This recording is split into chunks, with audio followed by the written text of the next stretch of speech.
Last week, many of us were shaken by the story of Serenia Fairfax, beloved mother, a successful Black woman whose life was taken by her estranged husband while she was trying to move forward with a divorce. This was not just a tragedy, this was intimate partner violence. The truth is, this is not an isolated incident. In just the first few months of 2026, we've seen a disturbing rise in high-profile cases involving Black women being killed by current former partner. What we're witnessing has a name: Black femicide.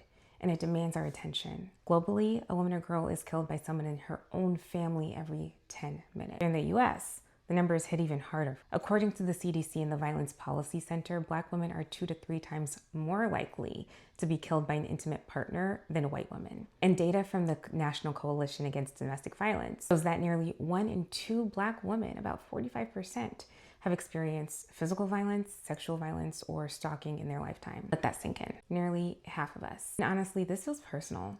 Every time I see one of these stories, something in me breaks a little, because these are not distant headlines. These are women who looked like me, who loved like me, who are just trying to live, and that hurts. And when Black women are murdered, more than half of those cases are connected to intimate partner violence. So when we say this is a crisis, we mean it, because these are women with names, with families, with futures that were stolen. Women like Pastor Tammy McCollum, killed on Easter Sunday in North Carolina, allegedly by her husband. Nancy Mateo Bowen, a Florida vice mayor whose life was taken with her husband charged in her death. Ashley Robinson, known as Ashley Janae, a content creator whose death while traveling with her fiance raised. Ashanti Allen, just 23 years old, 8 months pregnant, killed by a man who had already shown a pattern of violence. Say their names, remember their stories. We cannot stop at awareness.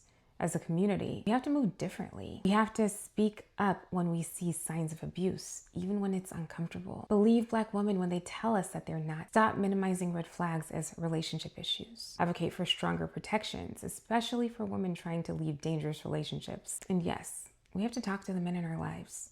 And that part is hard for me because I don't want to imagine that the men I love are capable of something like this. I don't. But here's what I keep coming back to. The women in these stories didn't want to imagine that either. The people who loved the men who took their lives, they felt the same way I do right now.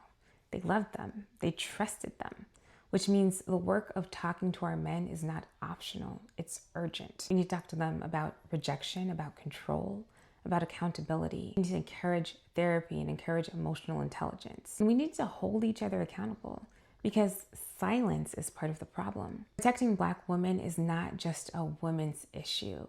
It's a community responsibility. So this is a call to action. Check on the women in your life. Have the hard conversations.